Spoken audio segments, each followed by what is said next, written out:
आदाब नाजरीन, आप सभी का इस्तकबाल है मुल्क की बात में। मैं हूं आपके साथ प्राची शर्मा। खबरें शुरू करने से पहले एक नजर सुर्खियों पर। यमन के हूती ने फिलिस्तीन की आजादी के लिए इजराइल को चेताया। कहा, जब तक इजराइल फिलिस्तीन नहीं छोड़ता जंग जारी रहेगी। न्यूयॉर्क के पहले मुस्लिम मेयर ममदानी को उमर खालिद के नाम पैगाम। कहा, आपकी जद्दोजहद और जहनी मजबूती बेमिसाल।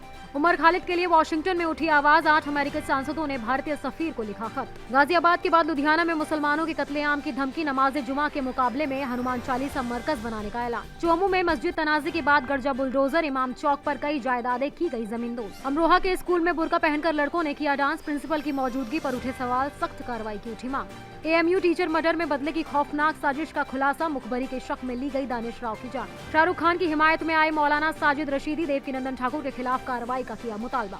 नलों से टपका जहर, उजड़ गए हंसते खेलते खानदान। 15 लोगों की हुई मौत, 200 से ज्यादा हुए बीमार। इंदौर केस में राहुल गांधी का मोदी हुकूमत पर शदीद हमला। कहा, गरीबों की मौत पर पीएम मोदी की खामोशी मुजरिमाना। इंदौर में आलूदा पानी केस में मां भारती ने हुकूमत को घेरा। कहा, ये पूरे निजाम के लिए शर्मिंदगी का मकाम। साबिक नेवी अफसर पूर्णेंदु तिवारी कतर में हुए गिरफ्तार। सुनाई गई मौत की सजा। बहन ने लगाई पीएम मोदी से मदद की गुहार। बांग्लादेश को लेकर वजीर खारजा एस जयशंकर की खरी खरी बोले, बुरे पड़ोसियों को जवाब देने का हमें पूरा हक।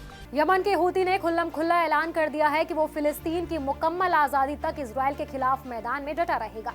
दरअसल यमनी मिलिट्री के chief of staff major general Yusuf Hassan al Madani ने एक ताजा बयान में हमास को यमन की अटूट हिमायत पेश करते हुए कहा है कि जब तक आखिरी इजरायली फौजी फिलिस्तीन की मुकद्दस जमीन से बाहर नहीं निकल जाता तब तक यमन पीछे हटने वाला नहीं है।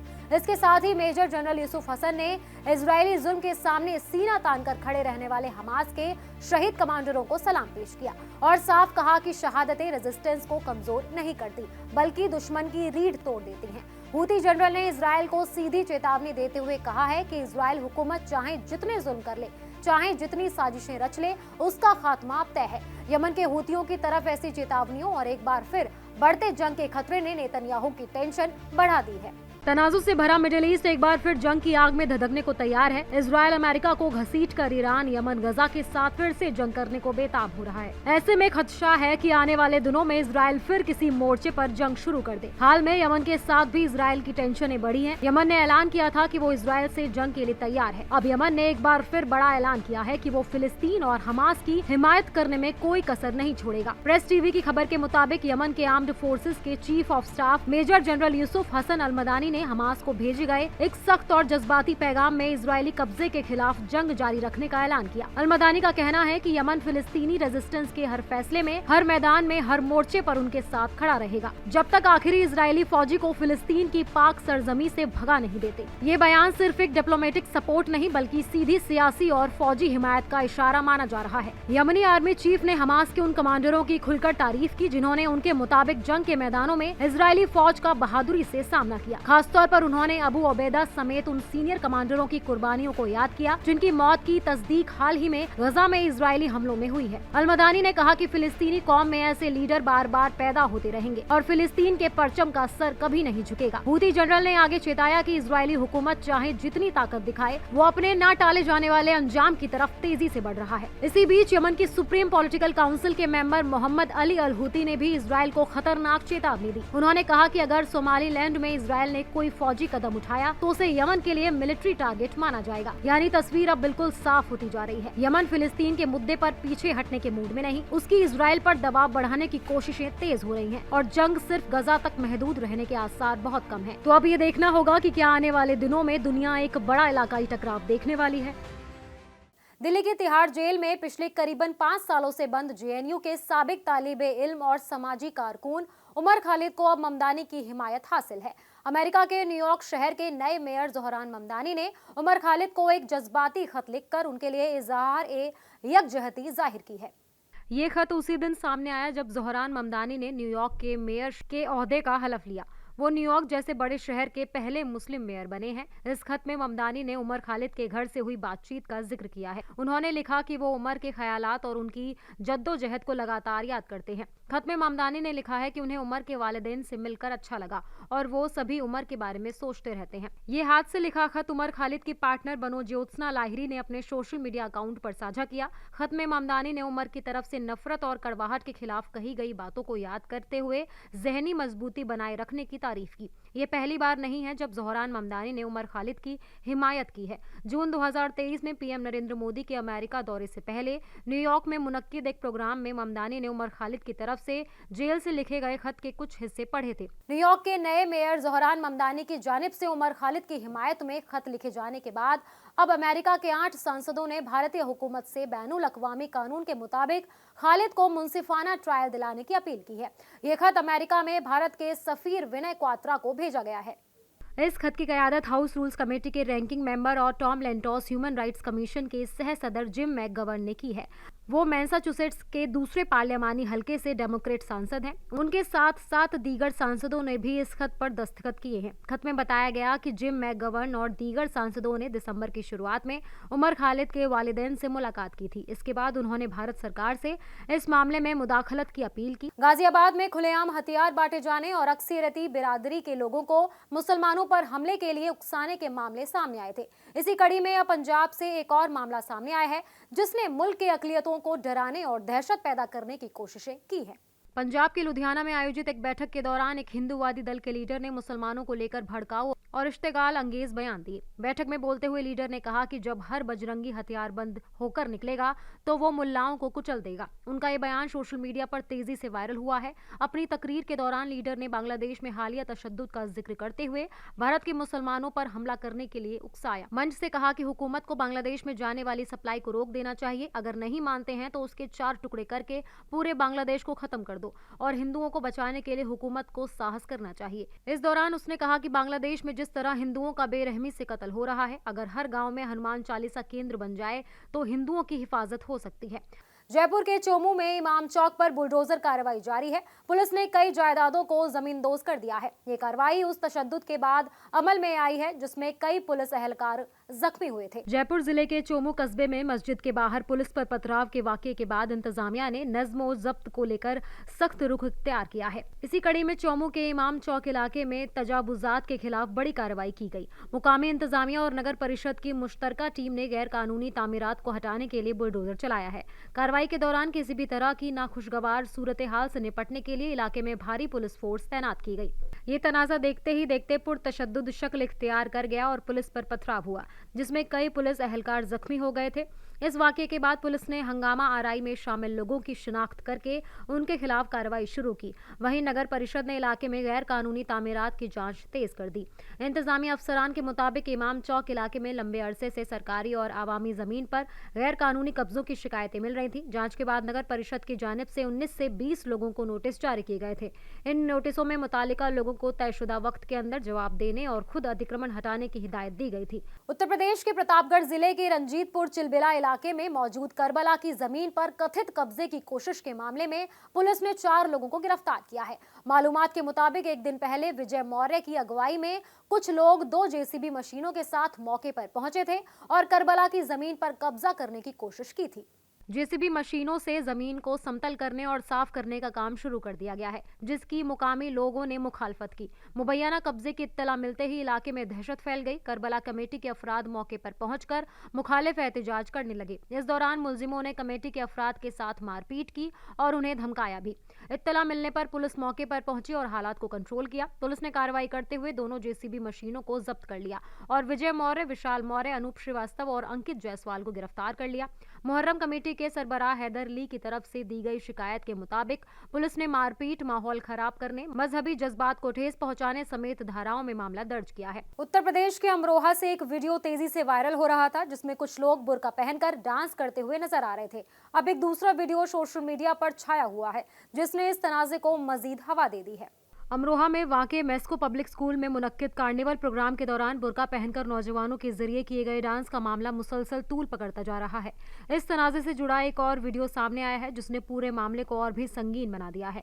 नए वीडियो में स्कूल कैंपस के अंदर प्रिंसिपल की मौजूदगी में बुर्का पहने लड़के डांस करते दिखाई दे रहे हैं। वीडियो में प्रिंसिपल भी तालियां बजाती हुई नजर आ रही है जिससे आवाम में नाराजगी और बढ़ गई है। वीडियो वायरल होने के बाद यंग मुस्लिम कमेटी अमरोहा के जिला सदर Zishan Pasha advocate police superintendent दफ्तर पहुंचे। उन्होंने एक दरख्वास्त सौंपते हुए स्कूल इंतजामिया के खिलाफ सख्त कार्रवाई की मांग की है। उनका कहना है कि इस तरह की हरकत से मुस्लिम मुआशरे के मजहबी जज्बात मजरूह हुए हैं और इसे किसी भी सूरत में नजरअंदाज नहीं किया जाना चाहिए। जिशान पाशा एडवोकेट के मुताबिक एसपी अमरोहा ने उन्हें पूरे मामले में कानून के मुताबिक कार्रवाई का यकीन दिलाया है। इस मामले में पहले भी मुस्लिम कमेटी के रहनुमा मंसूर अहमद एडवोकेट ने स्कूल की मान्यता रद्द करने और जिम्मेदार तलबा के साथ साथ स्कूल इंतजामिया पर कठोर कार्रवाई की मांग की थी। हरियाणा के अंबाला छावनी में 25 दिसंबर को मुनक्किद एक प्राइवेट स्कूल के सालाना तकरीब को लेकर तनाजा खड़ा हो गया। स्कूल के प्रोग्राम के दौरान बच्चों ने अदाकार सलमान खान के गाने ईद मुबारक पर डांस किया। इस दौरान बच्चों को कुर्ता पायजामा और टोपी पहनाई गई थी। हरियाणा हिंदू तंजीमों के सरबराह स्कूल पहुंच गए और नारेबाजी शुरू कर दी। हालात की इत्तला मिलते ही अंबाला छावनी थाना सदर की पुलिस भी मौके पर पहुंची और हालात को संभाला। पुलिस की मौजूदगी में स्कूल इंतजामिया और हिंदू तंजीमों के सरबराह के बीच बातचीत हुई, जिसके बाद आपसी सहमति बन गई और मामला शांत हुआ। मौके पर प्राइवेट पब्लिक स्कूल के प्रिंसिपल मनीष जैन ने मीडिया से बातचीत में कहा कि 25 दिसंबर को स्कूल का सालाना फंक्शन मुनक्किद किया गया था। उन्होंने बताया कि प्रोग्राम के दौरान बच्चों ने टोपी और कुर्ता पजामा पहनकर ईद मुबारक गाने पर डांस किया, जिसको लेकर तनाजा खड़ा हुआ। प्रिंसिपल ने इस पर खेद जताते हुए कहा कि स्कूल इंतजामिया की तरफ से माफी मांगी जाती है और मुस्तकबिल में इस तरह की गलती दोबारा नहीं दोहराई जाएगी। उधर जैसे ही इस प्रोग्राम की इत्तला हिंदू तंजीमों को मिली, सनातन टास्क फोर्स के कारकुन स्कूल के बाहर जमा हो गए और मुखालिफ एहतजाज शुरू कर दिया। इस मसले को लेकर सनातन टास्क फोर्स के पदाधिकारी शशिकांत ने कहा कि स्कूल में हिंदू बच्चों को मुस्लिम टोपी पहनाकर इस तरह का डांस करवाना मुनासिब नहीं है। बीते माह 24 दिसंबर को मुल्क की निहायत मोतबर यूनिवर्सिटी AMU के एक उस्ताद को बदमाशों ने गोली मारकर हलाक कर दिया था। इस वाकये ने पूरे मुल्क की तवज्जो अपनी जानिब खींची। पुलिस ने उस्ताद के कत्ल से मुतालिका मामले में FIR दर्ज करके तफ्तीश शुरू की और अब इस वारदात को लेकर चौंकाने वाला खुलासा किया है। अलीगढ़ मुस्लिम यूनिवर्सिटी कैंपस में हुए बहुचर्चित उस्ताद हत्याकांड का पुलिस ने सनसनीखेज खुलासा किया है। ये कत्ल मुखबरी के शक में किया गया था। पुलिस के मुताबिक मुलजिम ने अपने दोस्त के जेल जाने का बदला लेने के लिए इस वारदात को अंजाम दिलवाया। इस कत्ल ने पूरे मुल्क को हिलाकर रख दिया था। बता दें कि बीते माह 24 दिसंबर 2025 को AMU कैंपस में मौलाना आजाद लाइब्रेरी के पास टहलते हुए 2 नकाबपोश बाइक सवार हमलावरों ने गोली मार दी थी। मकतूल की शिनाख्त राव दानिश अली के रूप में हुई। वो AMU के ABK यूनियन हाई स्कूल में कंप्यूटर साइंस के उस्ताद थे और पिछले 11 सालों से दर्स व तदरीस का काम कर रहे थे। पुलिस तफ्तीश में ये बात सामने आई कि मरकजी मुलजिम सलमान को शक था कि दानिश राव ने उसके दोस्त की मुखबरी की थी, जिसकी वजह से उसका साथी जेल चला गया। इसी रंजिश में सलमान ने इंतकाम लेने की साजिश रची और अपने शूटर दोस्तों के जरिए उस्ताद का कत्ल करवा दिया। मौलाना साजिद रशीदी का देवकीनंदन ठाकुर के उस बयान पर रद्द अमल सामने आया है जिसमें उन्होंने शाहरुख खान और कोलकाता नाइट राइडर्स के खिलाफ कमेंट किया था। मौलाना ने हिंदू मजहबी रहनुमा के खिलाफ कार्रवाई का मुतालबा किया है। कोलकाता नाइट राइडर्स की टीम में बांग्लादेशी खिलाड़ी को शामिल किए जाने पर बॉलीवुड अदाकार शाहरुख खान के खिलाफ की गई तकरीर के बाद तनाजा गहराता जा रहा है। ऑल इंडिया इमाम एसोसिएशन के सदर मौलाना साजिद रशीदी ने इस मामले में मशहूर किस्सा ख्वान देवकीनंदन ठाकुर के खिलाफ सख्त कार्रवाई की मांग की है। मीडिया से बातचीत करते हुए मौलाना साजिद रशीदी ने कहा कि खेल और फिल्में सरहदों से बालातर होती हैं और इनका किसी मुल्क या मजहब से जोड़कर विरोध करना गलत है। उन्होंने शाहरुख खान और सलमान खान की तारीफ करते हुए कहा कि ये दोनों ऐसे अदाकार हैं जो सबसे ज्यादा चैरिटी करते हैं। मौलाना ने साफ अल्फाज में कहा कि शाहरुख खान ने एक खिलाड़ी खरीदा है। खेल और फिल्म में कोई बॉर्डर नहीं होता। शाहरुख खान और सलमान खान ऐसे अदाकार हैं जो सबसे ज्यादा खैरात और दान पुण्य करते हैं। हुकूमत को देवकीनंदन ठाकुर के खिलाफ फौरी कार्रवाई करनी चाहिए। बांग्लादेश में जारी तशद्दुद के सवाल पर मौलाना साजिद रशीदी ने कहा कि वो पड़ोसी मुल्क में हिंदुओं के खिलाफ होने वाले जुल्म की मजम्मत करते हैं। मुंबई की सियासत में जब भी इंतखाब का मौसम आता है तो तरक्की, आलूदगी, बुनियादी सहूलियत और शहर की बदहाली जैसे असल मुद्दे हाशिए पर चले जाते हैं और उनकी जगह हिंदू मुस्लिम, मंदिर मस्जिद और पहचान की सियासत हावी हो जाती है। कांग्रेस लीडर असलम शेख ने इसी सियासत पर निशाना लगाते हुए बीजेपी और शिवसेना को कटघरे में खड़ा किया है। असलम शेख ने कहा कि मुंबई जैसे महानगर की मसाइल का हल मजहबी या जात पात पोलराइजेशन से नहीं बल्कि मजबूत क़यादत से निकल सकता है। असलम शेख ने कहा कि मुंबई का जैसा प्रचार किया जाता है और ज़मीनी हकीकत में शहर की जो हालत है, दोनों के बीच बड़ा फ़र्क है। उन्होंने सवाल उठाया कि जिस शहर को मुल्क की माशी दारुल हुकूमत कहा जाता है, वही शहर आज भी बुनियादी मसाइल, आलूदगी और बुनियादी सहूलियत से जूझ रहा है। ऐसे में मेयर का इंतखाब नाम, जाति या बिरादरी की बुनियाद के मुताबिक नहीं बल्कि इस बुनियाद पर होना चाहिए कि कौन लीडर मुंबई की मसाइल से लोगों को निजात दिला सकता है।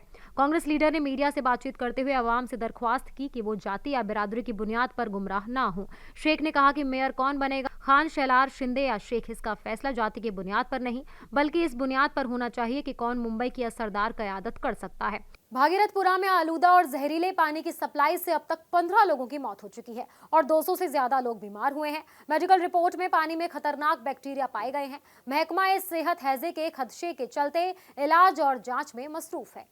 विजय वर्गीय ने कहा, भागीरथपुरा के काउंसलर ने म्युनिसिपल कमिश्नर को इसकी शिकायत की थी। इसकी एक कॉपी उन्होंने मुझे दी थी, उसे भी मैंने म्युनिसिपल कमिश्नर को भेज दिया था। उन्होंने कहा कि हमारी सरकार है, गलती हमारे अफसर की है तो हम भी अपनी जिम्मेदारी लेते हैं।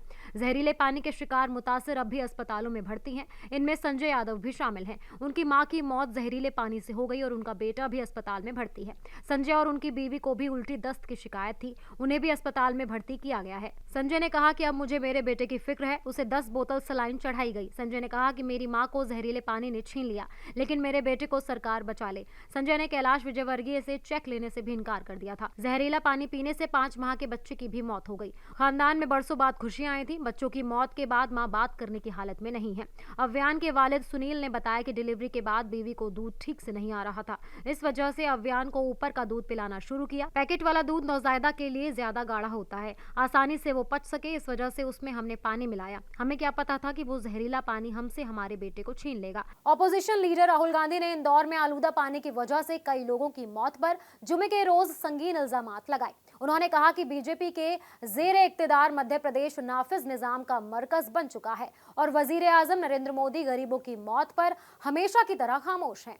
राहुल गांधी ने यह भी दावा किया कि हक जिंदगी के कत्ल के लिए बीजेपी का डबल इंजन जिम्मेदार है। राहुल गांधी ने सोशल मीडिया प्लेटफॉर्म एक्स पर पोस्ट किया, इंदौर में पानी नहीं जहर बांटा गया और इंतजामिया कुंभकर्णी नींद सोता रहा।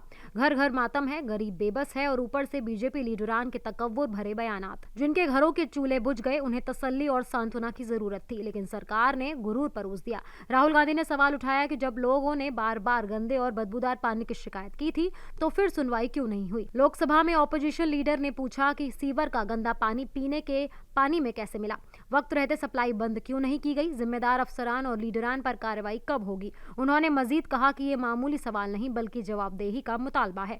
साफ पानी कोई एहसान नहीं बल्कि हक जिंदगी है। इस हक के कत्ल के लिए बीजेपी का डबल इंजन, उसका लापरवाह इंतजामिया और बेहिस कयादत पूरी तरह जिम्मेदार है। मध्य प्रदेश ही नहीं पूरे मुल्क का सबसे साफ शहर कहे जाने वाले इंदौर में आलूदा पानी से करीबन 9 लोगों की जान चली गई। 9 की मौत का आंकड़ा सरकारी है, लेकिन बीजेपी काउंसलर कमल बाघेला ने 15 लोगों की मौत का दावा किया है। वहीं इस संगीन मामले में बीजेपी की सीनियर लीडर उमा भारती ने मोहन यादव हुकूमत पर सवाल खड़े कर दिए हैं। इंदौर आलूदा पानी मामले का नोटिस लेते हुए उमा भारती ने सोशल मीडिया प्लेटफॉर्म एक्स पर एक पोस्ट शेयर किया है। उन्होंने लिखा कि साल 2025 के इख्तिताम पर इंदौर में गंदा पानी पीने से हुई मौतें हमारी रियासत, हमारी हुकूमत और हमारे पूरे निजाम को शर्मिंदा और कलंकित कर गई। रियासत के सबसे साफ शहर का अवार्ड हासिल करने वाले नगर में इतनी बदसूरती, गंदगी और जहरीला पानी जो कितनी ही जिंदगियों को निगल गया और निगलता जा रहा है। मौत का आंकड़ा मुसलसल बढ़ रहा है। उमा भारती ने मजीद लिखा, जिंदगी की कीमत सिर्फ 2 लाख नहीं होती, क्योंकि उनके अहले खाना को पूरी उम्र इस सदमे से गुजरना पड़ता है। इस गुनाह का कफ्फारा करना होगा, मुतासिरीन से माफी मांगनी होगी और नीचे से लेकर ऊपर तक जो भी मुजरिम है उन्हें सख्त तरीन सजा देनी होगी। साल 2022 में कतर में गिरफ्तार हुए साबिक नेवी अफसर पूर्णेंदु तिवारी उन 8 साबिक ऑफिसर्स में शामिल थे जिन्हें कतर में मौत की सजा सुनाई गई थी। ताहम पीएम की अपील के बाद सभी की सजा माफ हो गई, लेकिन पूर्णेंदु तिवारी को छोड़कर बाकी अफसरान को ही भारत भेजा गया था। नेवी के साबिक कमांडर पूर्णेंदु तिवारी को एक बार फिर कतर में गिरफ्तार कर जेल भेज दिया गया है। भाई की रिहाई को लेकर अब उनकी बहन ने पीएम मोदी से मदद की गुहार लगाई है। साबिक नेवी अफसर की रिहाई को लेकर सामने आई बहन ने एक वीडियो जारी करके पीएम मोदी से मामले में दखल देने की अपील की है। रिपोर्ट के मुताबिक ग्वालियर के रहने वाले रिटायर्ड नेवी अफसर पूर्णेंदु तिवारी की दोबारा हुई गिरफ्तारी को लेकर सामने आई उनकी बहन डॉक्टर मीतू भार्गव ने कतर से अपने भाई की महफूज रिहाई और घर वापसी को लेकर पीएम से अपील की है। गौरतलब है कि कतर में एक माली तहकीकात का सामना कर रहे पूर्णेंदु तिवारी उन 8 साबिक अफसरान में शामिल हैं जिन्हें 16 अगस्त 2022 को कतर में गिरफ्तार कर मौत की सजा सुनाई गई थी। हालांकि पीएम की दखलंदाजी के बाद कतर सरकार द्वारा सभी को माफी दे दी गई थी। तब सिर्फ 7 अधिकारी भारत लौट आए थे, जबकि पूर्णेंदु तिवारी भारत नहीं लौट पाए थे। बांग्लादेश में हुए बवाल की भारत समेत दूसरे मुल्कों में भी काफी चर्चा हुई। ढाका में हुए हिंदू शख्स के कत्ल को लेकर भारत में कई जगहों पर मुखालिफ एहतजाज हुआ। वजीर खारजा एस जयशंकर हाल ही में बांग्लादेश दौरे पर गए थे, उनके दौरे की भी चर्चा रही। वजीर खारजा जयशंकर ने अब बांग्लादेश के मामले पर रद्द अमल दिया है। उन्होंने अच्छे और बुरे पड़ोसी को लेकर भी तबसरा किया। उन्होंने कहा कि अच्छे पड़ोसियों के लिए हमेशा हमदर्दी की जरूरत होती है। आईआईटी मद्रास में वजीर खारजा एस जयशंकर ने कहा कि जब हम इतनी आसानी से वसुधैव कुटुंबकम शब्द का इस्तेमाल करते हैं तो असल में उस अल्फाज का हकीकी पैगाम क्या है। उस अल्फाज का मतलब है कि हमने दुनिया को कभी भी दुश्मन या खतरनाक माहौल नहीं माना जिससे हमें खुद को बचाना पड़े। अगर आप महदूद वसाइल के साथ मसला सुलझाने के मोड में हैं तो आप ज्यादा से ज्यादा असर कैसे डालेंगे। असल में यह वही मसाइल है जिसे हल करना है। बलोच लीडर मीर यार बलोच ने भारत के वजीर खारजा एस जयशंकर को एक खुला खत लिखते हुए भारत सरकार और भारतीय आवाम को नए साल 2026 की मुबारकबाद दी है। इस खत में उन्होंने भारत के साथ तारीखी रिश्तों, दहशतगर्दी के खिलाफ कार्रवाई, पाकिस्तान के खिलाफ बलूचिस्तान में जद्दोजहद और चीन पाकिस्तान गठजोड़ को लेकर संगीन वार्निंग दी है। मीर यार बलोच ने खत में कहा कि वो रिपब्लिक ऑफ बलूचिस्तान के 6 करोड़ हुब्बुल वतन शहरियों की तरफ से भारत के 140 करोड़ लोगों, पार्लियामेंट के दोनों ऐवानों, मीडिया, सिविल सोसाइटी और सभी काबिल एहतराम शहरियों को नए साल 2026 की मुबारकबाद देते हैं। खत में भारत और बलूचिस्तान के बीच सदियों पुराने तारीखी, सकाफती, तिजारती, सिफारती और दिफाई रिश्तों का जिक्र किया गया। मीर यार बलोच ने हिंगलाज माता मंदिर को दोनों मुल्कों की साझा रूहानी और सकाफती विरासत की अलामत बताया। मीर यार बलोच ने मोदी सरकार के जरिए ऑपरेशन सिंदूर के तहत पाकिस्तान हिमायत याफ्ता दहशतगर्दी के खिलाफ की गई कार्रवाई की खुलकर तारीफ की। उन्होंने कहा कि पहलगाम दहशतगर्द हमले के जवाब में पाकिस्तानी फौजी ढांचे और दहशतगर्दी के ठिकानों को निशाना बनाना साहसिक और फैसलाकुन कदम था जो इलाकाई सिक्योरिटी के लिए जरूरी है। खत में कहा गया कि बलूचिस्तान पिछले 79 सालों से पाकिस्तान के कब्जे, रियासत की सरपरस्ती में होने वाले दहशतगर्दी और संगीन इंसानी हुकूक की मुख्तारी का शिकार रहा है। मीर यार बलोच ने कहा कि अब वक्त आ गया है कि इस परेशानी को जड़ से खत्म किया जाए। नाजरीन, मुल्क की बात में आज के लिए बस इतना ही। मुझे दीजिए इजाजत। आदाब।